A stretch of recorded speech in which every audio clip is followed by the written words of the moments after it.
한국은행은 자금 사정이 열악한 중소기업을 돕기 위해 30조 원 규모의 금융 중개 지원 대출을 지원하고 있는데요.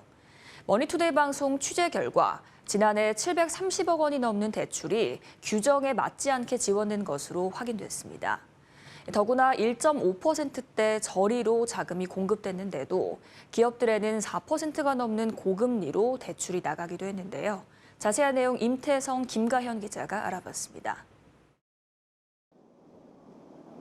기업들은 은행 대출뿐만 아니라 회사채 발행이나 유상증자 등으로 필요한 자금을 조달합니다. 하지만 규모가 작은 중소기업은 자금 조달 수단이 사실상 은행 대출뿐인데 4%를 넘는 금리가 부담입니다. 때문에 한국은행은 30조 원 규모의 금융중개 지원 대출로 저리 자금을 공급하고 있습니다. 자금 사정이 열악한 중소기업을 돕자는 취지인데 적절치 못한 용처에도 대출이 나가고 있었습니다. 지난해 한국은행이 집행한 금중대 규모는 24조 4,741억 원. 이 중 731억 원은 위규, 즉 잘못된 대출이 나갔습니다. 지난 5년 중 가장 많은 데다 전년 대비로도 3배 수준입니다. 금중대는 금융업과 부동산업, 임대업 등 대출 제한 업종에는 지원할 수 없지만 한 해에만 수백억 원이 잘못된 곳으로 흘러들어간 겁니다.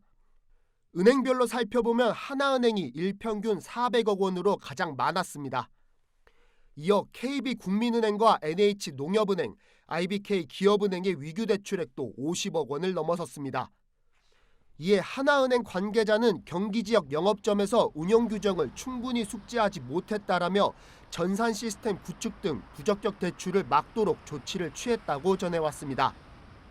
뿐만 아니라 집행되는 대출 금리도 문제였습니다. 한국은행에서 금융사로 나가는 금중대 금리는 연 1.5% 수준이나 실제 금융기관에서는 4.5% 안팎으로 나간 겁니다. 일반 기업 대출 금리와 비슷한 수준입니다. 실제로 지원될 부분은 이제 전체 실제 대출 금액의 한 일부거든요. 그게 크지 않기 때문에 실제로 실행금리 부분에서 저희의 자금 지원으로 인해서 이제 감면되는 부분은 그냥 지원 평균적으로 그간 지원 받았던 비율 정도를 적용해서 금리를 감면을 미리 해주는 거죠. 발권력을 동원해서라도 산업의 뿌리인 중소기업을 돕겠다며 금중대를 지원하는 한국은행.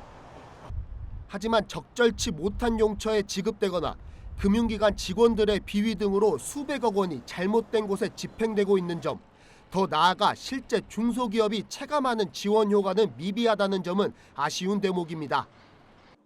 금중대의 실효성 논란이 불거지는 상태에서 제도 보완에 만전을 기해야 할 것으로 보입니다. 머니투데이 방송 임태성입니다.